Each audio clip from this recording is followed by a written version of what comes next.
حياتي قرآن. السلام عليكم ورحمة الله وبركاته.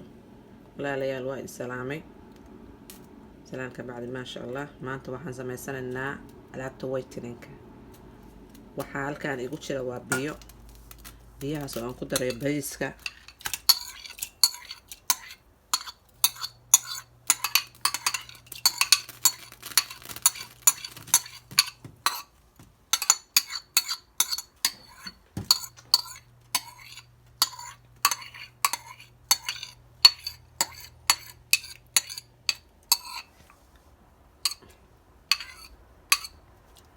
bariiskaas oo aan karkarinayo insha Allah.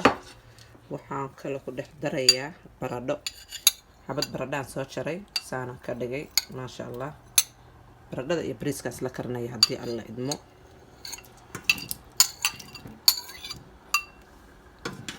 marka labadaas shay ha isla bislaadaan. markay bislaadaan haddii alla idmo waan isku soo laabanayna haddii alla idmo. alaabtii waa tanaa waan soo kariyey ما شاء الله. وينو بسلاتي وانا سو شيدي ساني نقطي كريم عادي نقطي ما شاء الله.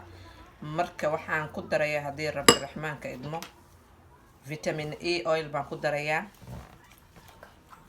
hogaa yar vitamin E oil baan ku darayaa insha Allah. waxaan kale ku darayaa hadii rabbi raxmaanka idmo cornstarch waxa la yiraahdaa waa warangada xalwada lagu darsan jiray weeye. warangada waxay tartaa meelaha dulduleelka la wajiga bay awdaa ma sha Allah way ka dhigtaa. marka hal qaado ayadaan ku darayaa biidni raxmaan.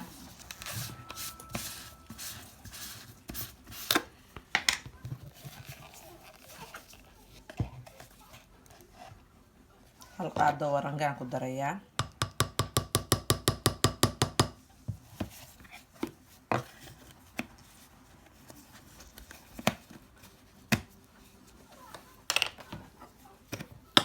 واسكو ولاقيا بإذن الرحمن.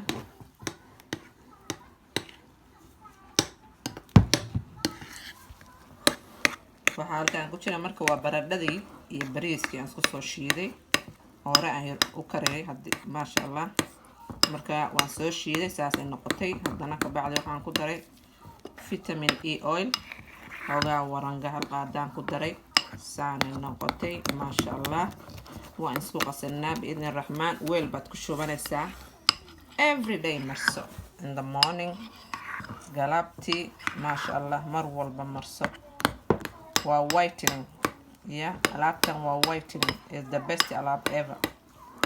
marka isticmaala biidni raxmaan.